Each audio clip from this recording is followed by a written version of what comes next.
Well, I think, Beverly, publicly, we won't get a grand announcement. All of a sudden, a huge increase in military aid. Certainly will not get NATO sending forces into Ukraine. The meeting publicly is more to show support, is to continue to show solidarity at a time when we're coming out of phase A, and that is Vladimir Putin's failure to occupy most of the country and to kill, possibly, at least detain Ukraine leaders like President Zelensky. And now we move into phase B. And we saw that with President Zelensky yesterday addressing the United Nations, saying we face months of ongoing Russian attacks. This hasn't stopped. And we'll see it with NATO. But that's not it. It's not just symbolism. It's what happens below the radar. And what we are seeing, or we have signals of, is a ramping up of military assistance to Ukraine coming from individual countries as well as from NATO.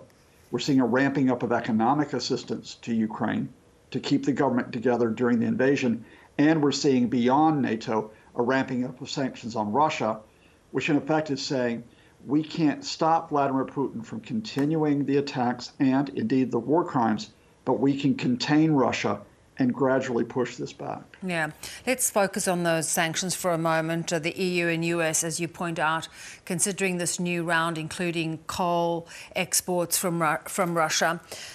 But will these sanctions without Russian oil on the table actually be able to cripple this war chest that Putin has? I mean, the sanctions are continuing to box in the Russian economy and erode it, primarily because Russia is being cut off from the international financial system. The only step remaining is to cut it off completely from SWIFT. Russians can't invest abroad. They can't trade effectively. Many Russian individuals, of course, are sanctioned. Their money is now frozen. But you've identified the key question, which is that Russia's oil and gas income, that biggest source of income for Vladimir Putin to fund the invasion, will the EU follow the United States in cutting off imports? Now, the reason why it has not done so far is because of the economic shock. A country like Germany has said, look, it would hit us immediately. But there was a signal on Sunday from Germany, which is we now want the EU to move towards the ban of gas imports. Look for a phased timetable to gradually come off of Russian oil and gas, backed up by the effort to move reserves around, including from the United States, to buffer the shock as you try to find alternative sources of supply. Yeah. We're getting reports this morning of major fighting in the Donbass region. We know that's where, as you pointed out, as Russia retreats because of its failure to succeed in phase A, they're going to the east of the country. How will Ukraine be able to resist this shift in focus, withstand it? And I don't want to downplay the attacks. They're significant. We've got the governor of the Luhansk region calling on residents to evacuate. But the context here is we're not talking about all-out Russian ground assaults to occupy towns and cities. We're talking about shelling right now. In other words, they're sort of near the cities and the towns. They can't get in, so they just lob artillery at it to terrorize civilians, for example.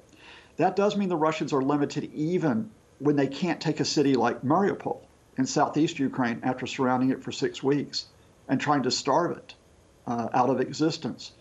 So while the Russians continue to struggle, what you've got is a lot of this under the table, won't be officially admitted, significant amounts of now not only anti-aircraft missiles and anti-tank missiles, but actual tanks which are being delivered to Ukraine to fight in the east. We saw the first public signal of that in the last 24 hours when the Czech Republic said, yes, we are supplying T-72 Soviet-era tanks and armored personnel carriers.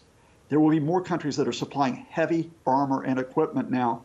Again, won't mean the Russians will withdraw anytime soon, but it does sort of contain what they're going to try to do as they try to occupy more of eastern and southern Ukraine. We saw the French President Emmanuel Macron in the lead up to the invasion actually try and broker some sort of deal between Ukraine and Russia. Is he continuing to try and play a role? Well, now he's got to stay at home a little bit because he's got an election coming up on April the 10th, the first round, with the second round coming up a couple weeks later. So there isn't as much, and I hate to use this word, but grandstanding by Macron right now in terms of these one-on-one visits and calls with Putin. He was called out by the Polish president on Sunday. Privately, other EU leaders have said, look, this isn't helping us.